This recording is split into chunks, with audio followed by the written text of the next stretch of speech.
So I'm Ben O'Grady, CFO with JADE Software. I'm standing in for David Lindsay, our Managing Director, who was genuinely keen to be here today, but has unfortunately had a appointment that he couldn't avoid. So he's down in Christchurch and we get the pleasure of being up here. And as John said, we've learned a lot from the tables together. We've found some things that we share in common, and I'm really hopeful that we can find also that you have had successful years in common with us. As we'll show for the last 18 months, 2 years since we've talked to you last, the company has gone really well. So we'll explain that and show that to you as well. Before we get into that, just want to talk about some of the broader macro environment that we're operating in and some of the key things that are front of mind for us as well. So from a technology adoption perspective, obviously we're all in the software business. We know the software business, we know that it's a very dynamic and fast-moving environment. And that's probably why we're here, because we enjoy that and we enjoy that dynamism. But technology adoption has been increasing and increasing, and you know, it's nothing new, is it? This whole sense of technology and the explosion of technology and the change in technology. If we go back a step though, software has always been about efficiency. It's about taking manual steps out of processes and doing things faster than humans can do them. But as a result of that, as that became more ubiquitous, we started to realize that the information or the data that was coming out of that was actually enormous, and there was huge value to that information as well. And so it sort of went from just an efficiency tool to actually providing information, the broader knowledge economy.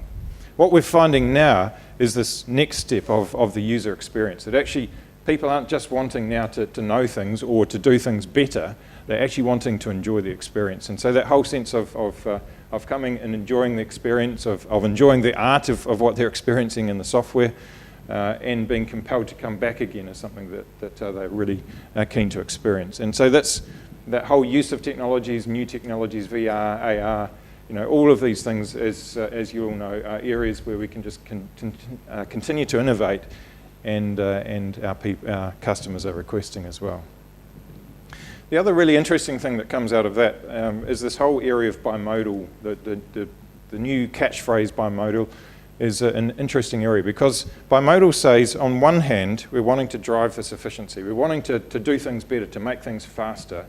But on the other hand, we're also needing to innovate. And there can be a real tension between the two. Because if we're focused on just making things more efficient, on doing things better, we tend to get locked into the box, as it were, and not be able to think outside of that. But to really truly innovate or to be disruptive, we're needing to actually get outside of that thinking and actually start to be truly disruptive in our thoughts as well. And so this concept of the bimodal is an area where we're doing some thinking as well, in terms of just how we can actually get these two working in combination, doing things better and better and better as we're doing them now, but also looking at our ability to disrupt and change things as well. If we turn our attention to the global environment, well, who knows what's happening? It's really dramatic change, isn't it? 2 years ago, when we were talking, the environment was relatively stable. The focus on the global economy essentially was of reaching out, of interconnection, of agreements across countries.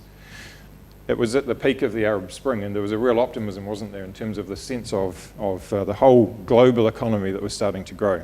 Since that time, we've had the collapse of the Arab Spring. We've had Russia move into the Ukraine with the whole uncertainty that creates, and then it's just sort of fallen from there, isn't it? The vote on Brexit, which really shocked everyone in terms of pulling back away from the economic agreement, and the rise of nationalism more generally, and through to Trump, as the table at the back talked about, and who knows where that goes or what that leads to. So the environment that's been created in the last 18 to 24 months is one of real global uncertainty.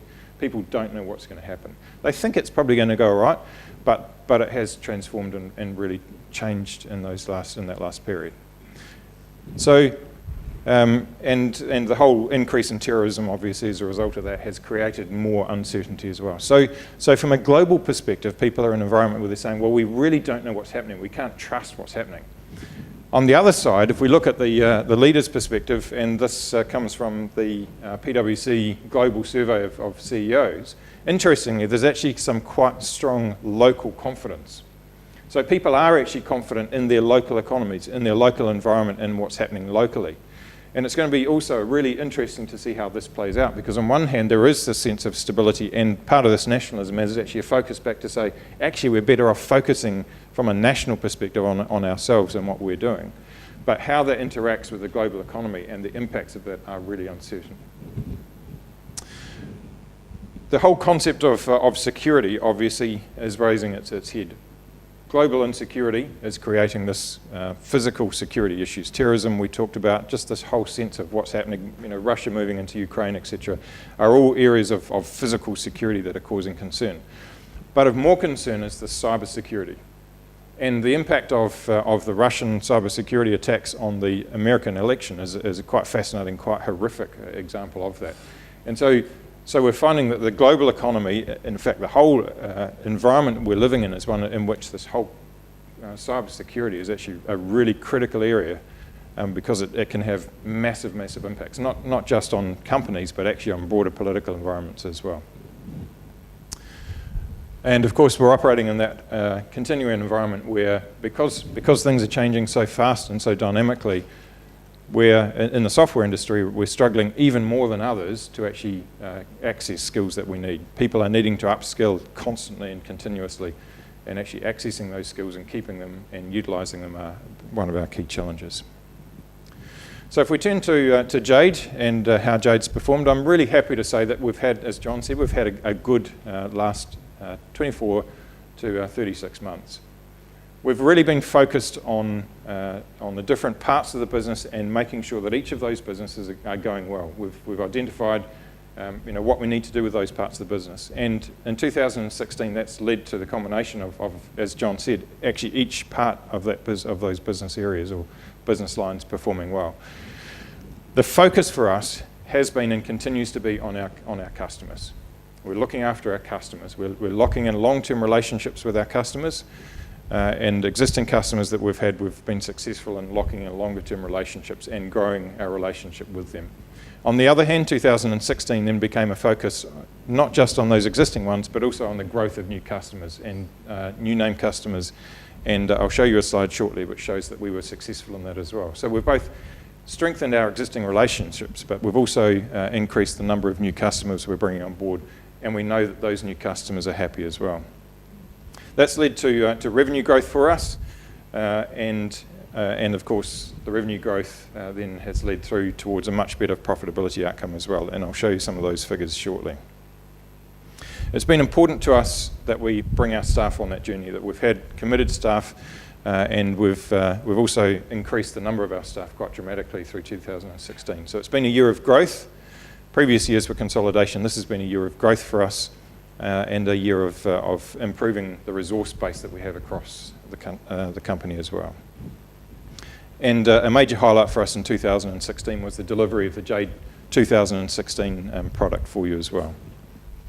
And a little note there that was achieved out of JADE itself and not out of Wynyard. We've got there the return to profitability, and that is really saying actually the company itself didn't return to full profitability, but 3 of our 4 business lines did return to profitability, and the 4th one is one that we're specifically investing into. So we're investing into that globally for global growth, and therefore that's consuming more resource. So overall, profitability is really on the improve. So the actual results for last year, we targeted 19% growth in revenue. We achieved 24% growth. That was driven initially from a 55% growth in our logistics space, so that's our terminal operating system which we're selling globally. Now you see we were targeting a 65% growth in that space, and we only achieved 55. But the good thing is that we achieved the license or the new sales targets that we were intending to do.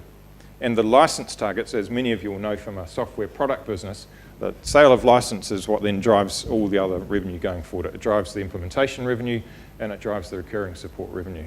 So that was a good outcome for us, and 55% growth still, from our perspective, not a bad achievement as well. In the solutions business, which is essentially 2/3 of our business, we targeted 4% growth, I think it was, yes, 4% growth, and we achieved 9%. So, and that was achieved, as I said, by locking in existing customers and keeping them happy and doing more work for them, and by bringing on new name customers. And we've won some significant contracts as well, which set us up well for going forward. As a result of that, we've grown our offices here in Auckland, in Sydney, and in Melbourne strongly, and we've also grown the Christchurch team. Solutions essentially being an Australasian-based business focus as well, with growth in UK. And then we've also achieved 8% growth in the technology space. So the area that you're focused on has achieved some good growth. We were targeting 4%, but we've achieved 8% over the year, and that's in tandem with the growth that we believe that you've achieved as well. So we talked about new name customers. We haven't got them all up here because there's a few who are a little sensitive about being shown here. But on the top, above the line here, are our logistics or terminal operating system customers that we've been selling globally, and we've achieved some really good growth with those, both in Europe and Australia. We've picked up a couple of large customers in Australia and in America as well. Underneath the line, we've picked up a number of new name customers here in New Zealand and in Australia, which again has really set that solutions business up for the growth that we're targeting. We've also picked up a number of significant financial services customers, and that relationship was a relationship we previously held through Wynyard, and we'll touch base on the elephant in the room in terms of the Wynyard impact shortly. But we've picked up a number of these financial customers and gained that relationship directly with them, which has been a good win for us as well. In addition to that, we've picked up the investigator case management software and the financial crime business, which were two software packages that Wynyard had, and we'll touch base on those as well. Those are both products written in JADE, which is important to us. So let's talk about the Wynyard impact. It was a really unfortunate outcome. It was not something that we expected and not something that we were involved in directly. But the impact of the Wynyard collapse was significant for us. We haven't produced our final public accounts yet, but they will show that we took a significant write-off as a result of the Wynyard impact. So it was not something that we were aware of was coming. There was the potential, as a result of that, for us to take significant loss. They were a major customer for us, and it could have had a significant impact on the JADE business. I'm pleased to say that as a result of some intensive work done and some very strong work completed by David Lindsay and a number of other JADE people, we've managed to actually reduce the impact of that Wynyard collapse to a neutral impact to the JADE company, which is a fantastic outcome. How did we do that? We essentially did it, interestingly, by having a philosophy of two things. We were focused on the customer and making sure that the customers impacted by Wynyard were looked after. So those relationships we talked about in the financial services were all entities who relied on Wynyard, and we stepped in to take that over, and they appreciated that outcome. The second thing is that we were moving initially on a defensive basis. That is, we had revenues coming out of Wynyard that were important to us. So we were picking those businesses up and those customers up to defend existing income that we already had. Having said that, as a result of that, we've managed to pick up and develop these relationships. We now have a direct relationship with many of these customers. We're now picking up the retail margin out of those customers rather than the wholesale through, and the overall impact has actually worked very well for us.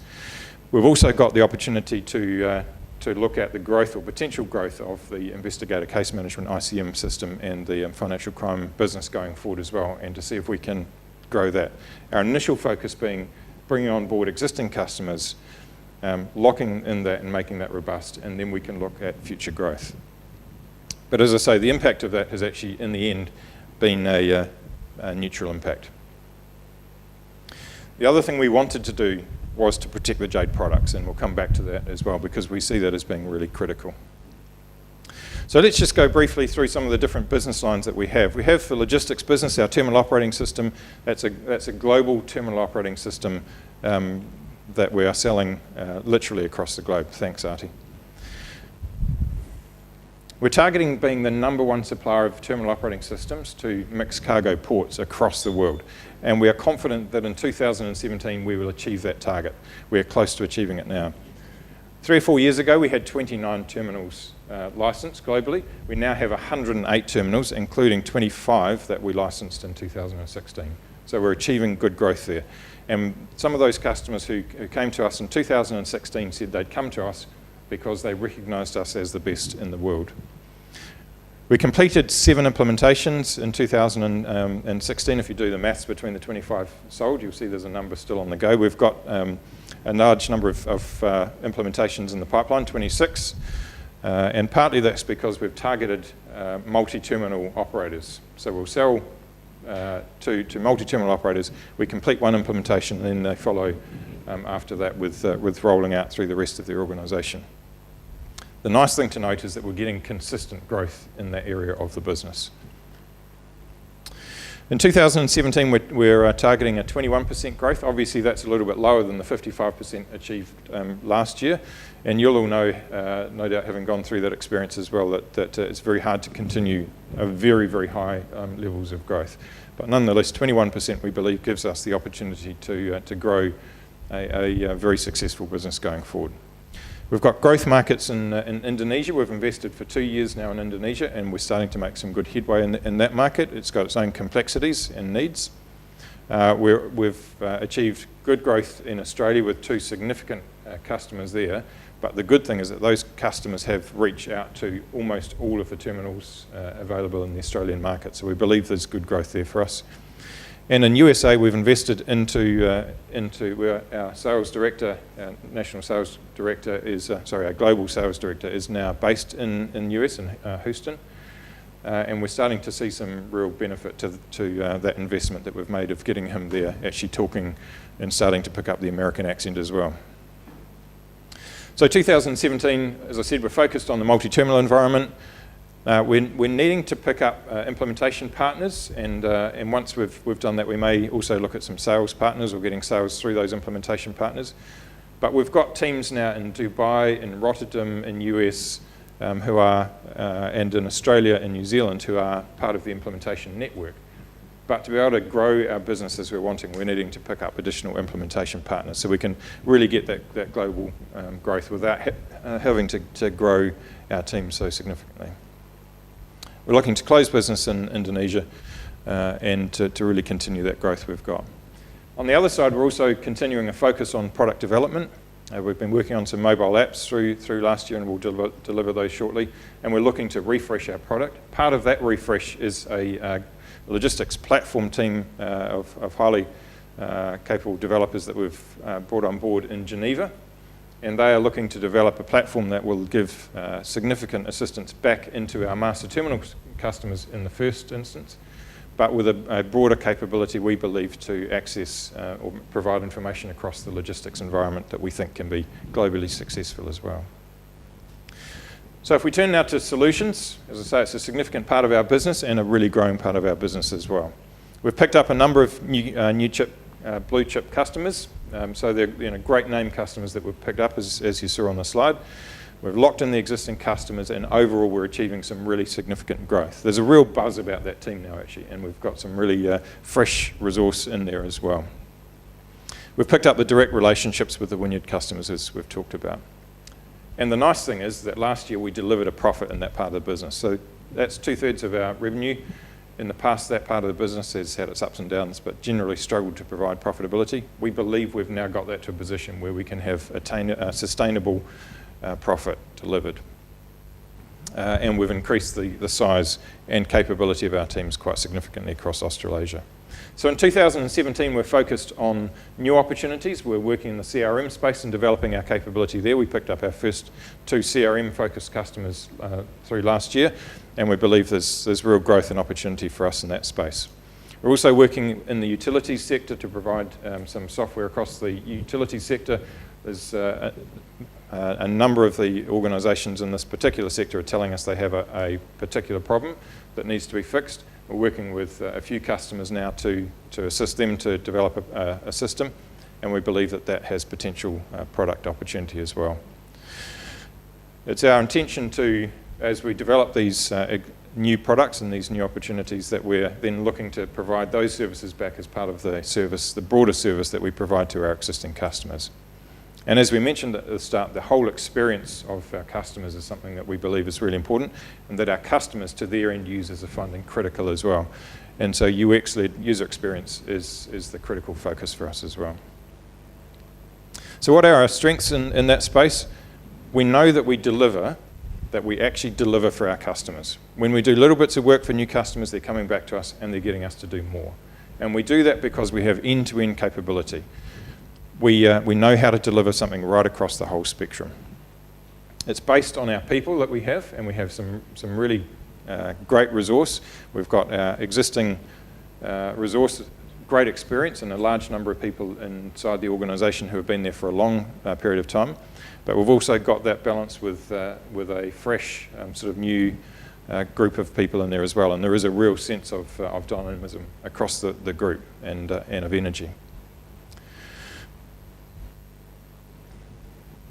So the financial crime and ICM businesses that we've picked up out of Wynyard, they give us the initial focus is on new customers, on locking in those new customers, signing them up, and really stabilising that part of the business. BJ, no doubt, will be able to talk to you about some of the progress being made on that. But we're improving the customer relationships, making sure that we're really locking in the relationship with those existing customers. There are some product issues that we believe need to be fixed, and we're focused on doing that. And then we're developing the roadmap for how we could grow this product going forward. We think it's got the opportunity to be a successful contributor to our profitability and cash flow going forward. And then there's some broader opportunities that we are looking at exploring as well, more globally. Care24 managed services is a critical part of the service that we provide. We're providing those to customers across all parts of our business, both logistics, solutions, and even broader. So this is a critical part of the service that we provide to our customers. We've been in that space for a long time. We know what we're doing. We've got very robust systems in place, and we do deliver reliably for our customers, which is why they keep coming back to us and we keep providing for them.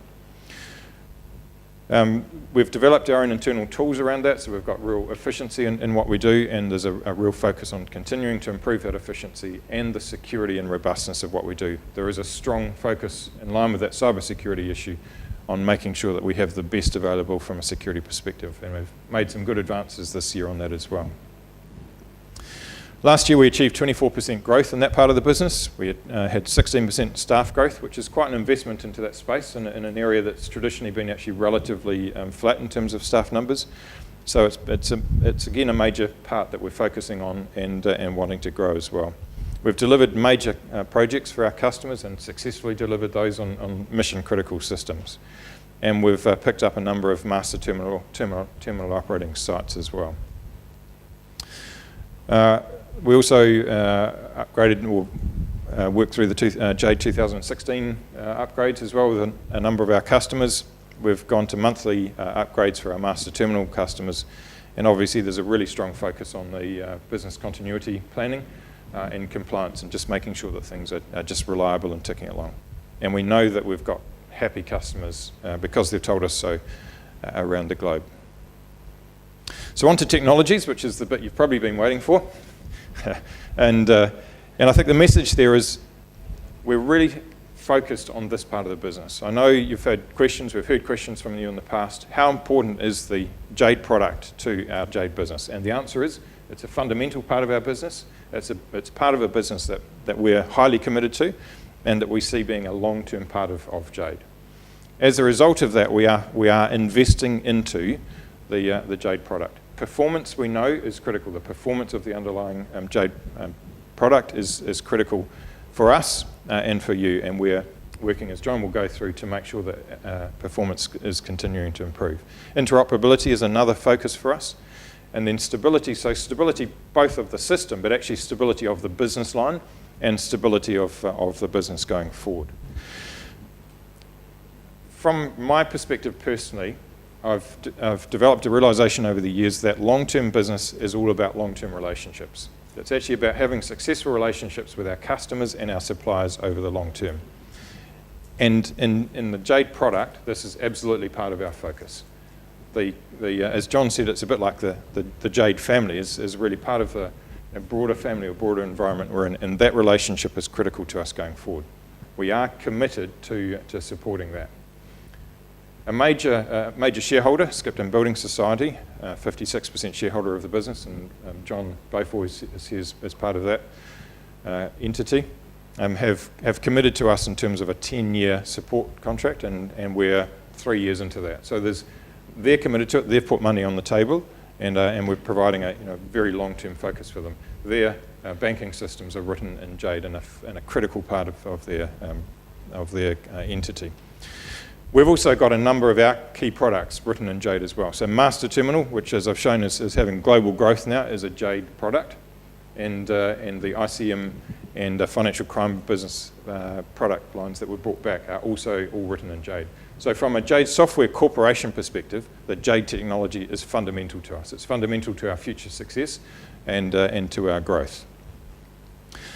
We were delighted to bring the JADE plant team back in-house in October 2016. That was something our board had identified as being important to us in the previous year, and we worked on that, not necessarily or not with the knowledge of Wynyard's demise ahead of us, and we brought them back in October 2016, at the start of October 2016, which was before Wynyard went into voluntary administration. As a result of that, we've been able to increase the size of the team, and we're intending to invest further in that team and its growth as well. In 2016, we delivered a new look, a new feel. We believe there are great developer features in there, and we believe that because you've told us, and our customers have told us, that's been very successful. So what does 2017 look like? We're targeting growth. We're targeting 21% growth in the logistics business. We're targeting 15% growth in the sales, in the solutions business. We're targeting 11% growth in the technologies business, and all of those will lead to growth in our managed services environment as well. So as a business, we are in a growth mode. We believe that we have the opportunity to really grow. On the other side of that, we are returning to profitability, and 2017 will be the year of our return to profitability, which has been quite some time since JADE achieved that. And we believe, and the lovely thing about the profitability that we're looking to achieve is we are convinced that is long-term sustainable for us. We've locked in those relationships, we've grown our customers, we've got the resource and teams in place to be able to have long-term sustainable growth and profitable growth. So our focus is on revenue growth, our focus is on scaling our resource base that we have, but are doing so in a profitable way. And we know that the key to that is collaboration. It's collaboration with our customers, it's collaboration with our people and making sure that they're growing with us, it's collaboration with our suppliers. And so the message to you this morning is, from our perspective, our collaboration with you of JADE Partners is a critical part of our business going forward. Thank you.